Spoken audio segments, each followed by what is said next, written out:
Thank you to Jeannie and the choir for a lovely rendition of a wonderful song. I always appreciate their hard work. We continue our text in the 12th year of the reign of King Xerxes. When we first met Xerxes, it was during the 3rd year of his reign, 9 years previous to our text for today. He was throwing that elaborate banquet to show off his wealth and then ended up deposing his wife, the Queen Vashti, because she refused to obey him and show off her beauty for his drunk friends. 4 years later, after a long and drawn-out process involving kidnapping many young women to choose his next queen, a young Jewish woman who hid her nationality was chosen and crowned as the next queen. In the 6 years since she was taken from her home, 5 since she has been crowned, Queen Esther's adoptive father, Mordecai, has made it his habit to hang out near the king's gate to get news of his daughter.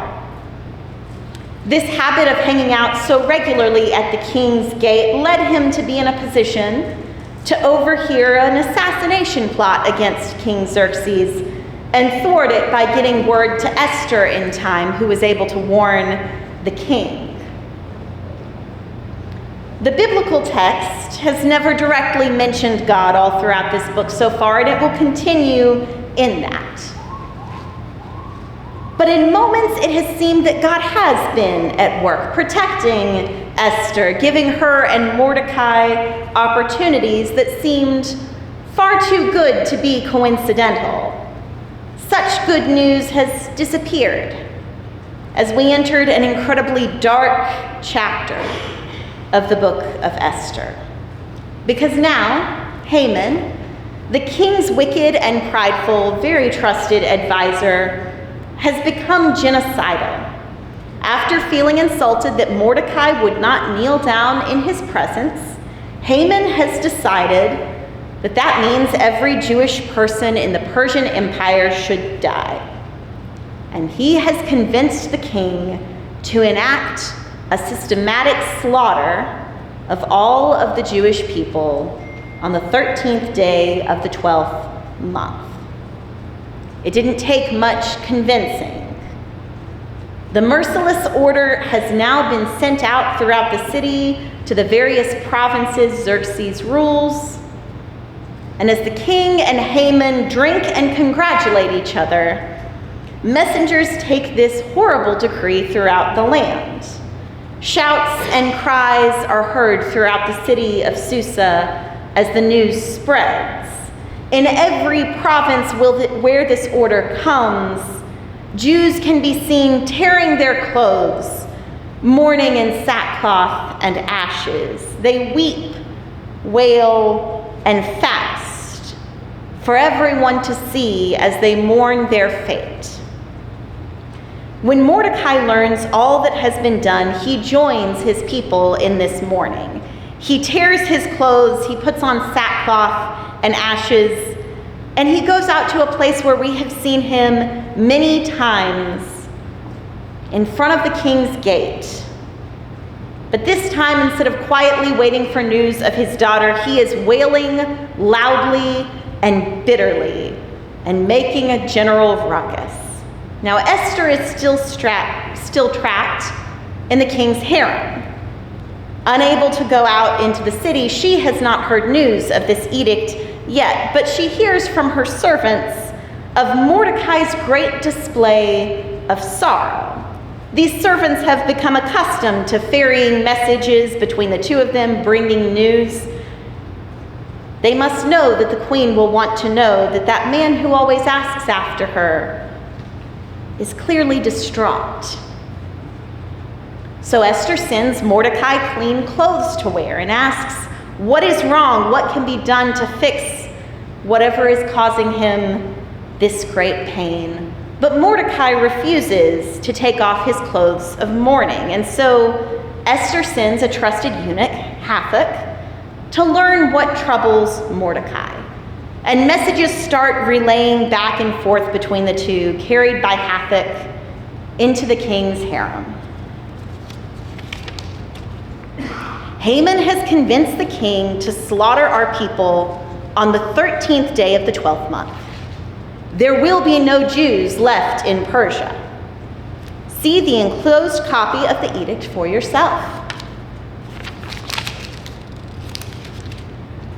I know that you have kept your heritage a secret all these years since you first entered the palace. You cannot hide any longer. You must beg the king to show us mercy. Esther, of course, replies, also in message, no one is allowed to approach the king without being summoned, Mordecai. You know as well as I do that Xerxes kills people who approach him without an invitation unless he decides on that day to extend his scepter to them. The king has not been interested in seeing me for a month. It has been a full 30 days since I was invited to go see Xerxes. To approach him without an invitation is suicide. You know what happened to Vashti. Do not think that because you are in the king's house, you alone of all the Jews will escape. For if you remain silent at this time, relief and deliverance for the Jews will arise from another place. But you will perish. And who knows? Maybe being carried away from your home and becoming queen is not something that just happened to you. Maybe you have come to this royal position for such a time as this. Go. Gather together all the Jews who are in Susa and fast for me. Do not eat or drink for 3 days, night or day. I and my attendants will fast as you do. When this is done, I will go to the king, even though it is against the law. And if I perish, I perish. Mordecai goes and does as Esther asked. The book of Esther has no direct mention of God in its pages, and in keeping with that peculiarity, Esther doesn't directly tell Mordecai to pray here. But what else do you suppose she might be asking him and the other Jews to do except pray for a miracle when she asks them to go 3 days without food, when she chooses to do that herself? They're praying for a miracle. Her words may seem dramatic, but it is not dramatic for her to say, if I perish, I perish. We know that Xerxes is a violent and impulsive man. We have seen the way he reacts when wives are rebellious. Her fears are founded.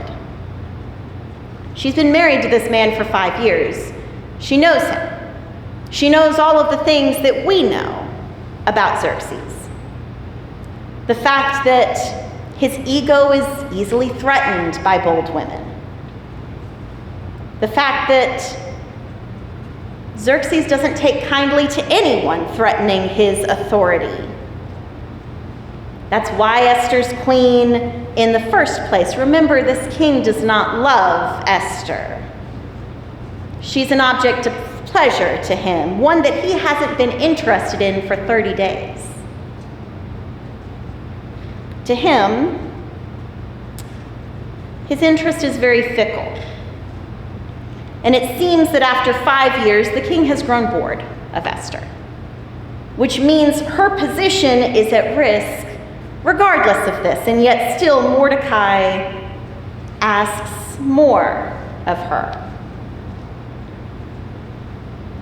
And even if she manages to cross that threshold and survive, she then has the matter of accusing the king's most trusted advisor of wrongdoing and trying to get him to go against Haman. We know how much Xerxes does whatever his advisors tell him to, especially if it might impress them. And she must reveal who she is, an aspect of her identity she has been hiding for 5 years with good reason in the palace. She's in a very vulnerable situation. She lives at the whim of a fickle and violent man who has a great deal of power. She is right to be afraid. She has every excuse to look around and declare herself powerless in the face of this injustice that is about to take place in front of her. Mordecai has spent the past 6 years doing everything in his power to protect his little girl, teaching her to do all sorts of things that aren't what he's just asked her to do, because he's just asked her to walk into a death trap. Because as much as Mordecai loves Esther, Hadassah, the little girl he raised, he cannot escape that there are bigger things at stake here than just the fate of his family in this great drama. And while Esther is in a vulnerable place, her position as queen does grant her some degree of influence, a chance to gain the king's ear. Mordecai sees even that small degree of power now as an opportunity brought by someone greater, placing her in a position just for a time as this. Perhaps there is purpose in all the things that have happened to her. And Mordecai sees that if Esther has any influence, any small amount of power in this world, then she has responsibility equal to that power that she holds. Though she is not the one who has wronged her people, by having a proximity to authority, Mordecai insists that the opportunity is a responsibility, a moral duty to try and better her broken world, to try and save people from tragedy. So Esther, terrified as she rightly is, once again listens to Mordecai's wisdom, as she has throughout this book. And she does as she told Mordecai she would. She fasts for 3 days, not eating or drinking. The text does not say it, but I am sure she is praying for mercy for the king's heart to be softened. And on the 3rd day, Esther prepares to make good on her promise. She dresses in her finest clothes, and she walks towards the inner court of the king. She pauses at the threshold, takes a deep breath, and does the bravest thing she has ever done, going into the presence of the king who has not called her, and by his laws may kill her if he likes for this insolence. Will her prayers be in vain? Is there any way that this drunken king who orders genocide on a whim will grant her mercy after this impertinence? Heads turn as the queen enters the throne room. There's a collective breath being held until the king extends his scepter, signifying that this intrusion is welcome and all right. Something has softened the heart of King Xerxes as he smiles at his queen. After this uncharacteristic act of mercy, something pushes the king to make an offer before Esther can even speak. What is it, Queen Esther? What is your request? Even if you ask for half of my kingdom, I will give it to you. It is a grand offer. And I am sure it is tempting to blurt out her request now and hope for the best. Esther has caught the king in an uncharacteristically good mood. But her request is a big one. The king has made a decree the way this particular type of decree works. It is not supposed to be able to be undone with how he has sealed it. His pride is on the line. It might not seem like a very big request to ask a man to refrain from genocide. It's not really, it should be assumed. But with the king's ego on the line, his relationship with his most trusted advisor, Esther is asking for a great deal. And she holds back for some reason. The text doesn't tell us exactly why she doesn't make her request right now. I've heard a lot of people suggest that maybe she just was afraid. And that's possible. But the text has shown us that Esther is intelligent, that she has pattern recognition, that she has political savvy. I don't think that she just chickened out when she was offered this great reward from Xerxes to ask for anything.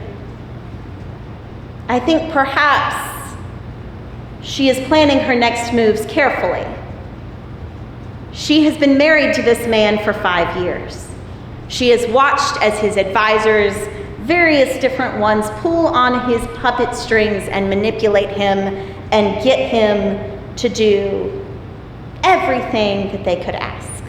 And so I can't help but wonder if the reason Esther holds back from the request now is that she has seen that the king is most likely to respond favorably to a request when his ego has been fed and his wine goblet has been kept full for a night or two.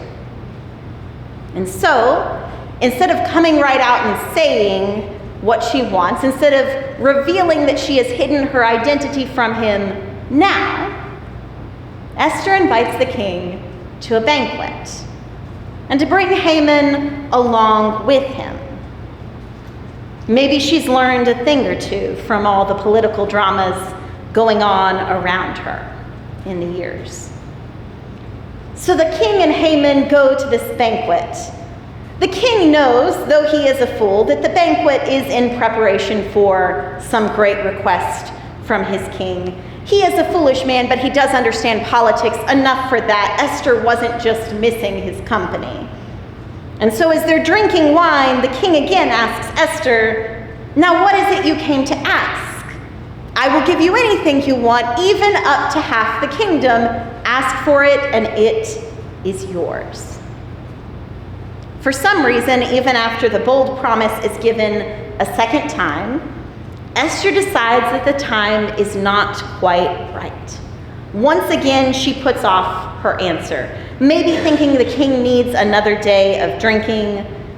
For whatever reason, she asks for the king to attend a banquet again the next day with Haman and promises, "If you come tomorrow, then I will tell you what I want." We won't get to Esther's second banquet until the end of our series. There's a lot of drama that happens in these last 24 hours in the main story.